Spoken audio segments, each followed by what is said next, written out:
Bonjour à tous les amis et bienvenue en ce mercredi de confinement. Cette semaine, je vais vous parler d'un problème auquel nous sommes plus ou moins tous exposés, le manque de farine. Oui, tous nos paquets de farine ont déserté les rayons de nos magasins. Au départ, ça m'était complètement égal. Et puis comme vous, j'étais confinée, j'ai commencé à regarder les chaînes de mes amis sur YouTube comme Torial Lifestyle ou Bonne Cuisine ou Madame Cuisine ou Ikramita. Bref, toutes ces personnes faisaient des recettes absolument délicieuses que j'avais envie de tester. Mais il fallait de la farine. Mince, j'allais pas me laisser faire par un paquet de farine. Et puis après, sur le conseil d'un ami qui m'a dit pourquoi tu ne prends pas des pois chiches et tu en fais de la farine, nous on l'utilise pour faire notre pain ou pour nos recettes culinaires. Mais oui, merci Jean-Luc. Moi aussi, je sais comment je peux faire pour pallier à tout ce manque de farine. Moi aussi, je connais toutes ces astuces, tous ces autres produits qui peuvent servir à faire de la farine. Donc aujourd'hui, je vais vous faire une liste de tous ces produits qui peuvent remplacer cette farine. On va commencer donc par les légumineuses, comme celles des pois chiches, du quinoa, des lentilles corail, du millet. Et pourquoi pas penser au riz? On a tous du riz. On va faire comme les Japonais, on va le moudre, on va faire de la farine de riz pour mettre dans notre pain ou dans notre dessert ou dans nos recettes. Vous voulez faire du pain? Remplacez la farine par du son de blé, du son d'avoine, des graines. Vous pouvez aussi remplacer par de la semoule ou bien de la polenta et pourquoi pas de la maïzena. Vous pouvez penser aussi aux légumes frais.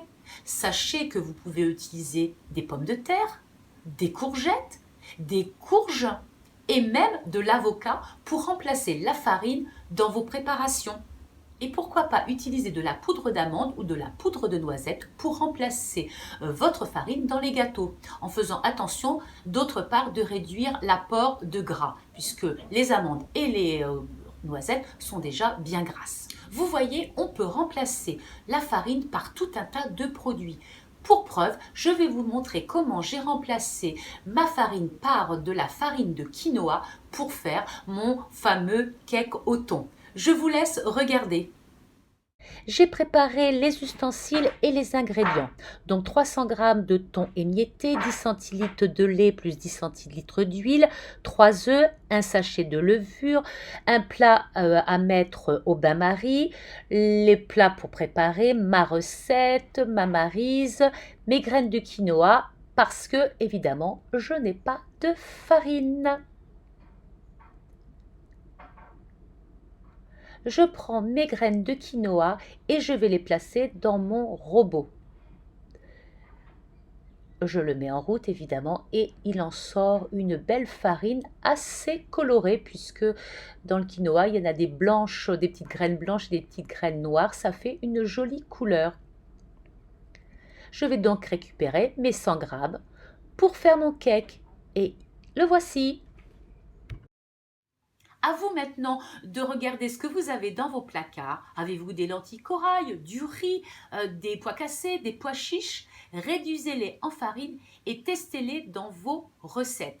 Vous verrez, vous m'en direz des nouvelles, ça change quand même et peut-être que ça va changer notre façon de faire nos recettes. Quant à moi, il me reste des lentilles corail et du riz que je vais réduire en poudre pour aller faire les recettes de mes copines, mais aussi pour aller faire une recette dont j'ai envie depuis plusieurs semaines, ma recette de gaufres. Oui, mais pas des gaufres sucrés, mais gaufres à la courgette. Je vous remercie de m'avoir suivi. On se retrouve samedi pour un nouveau mois, rien que de fabrication spéciale Fête des Mères. D'ici là, portez-vous bien.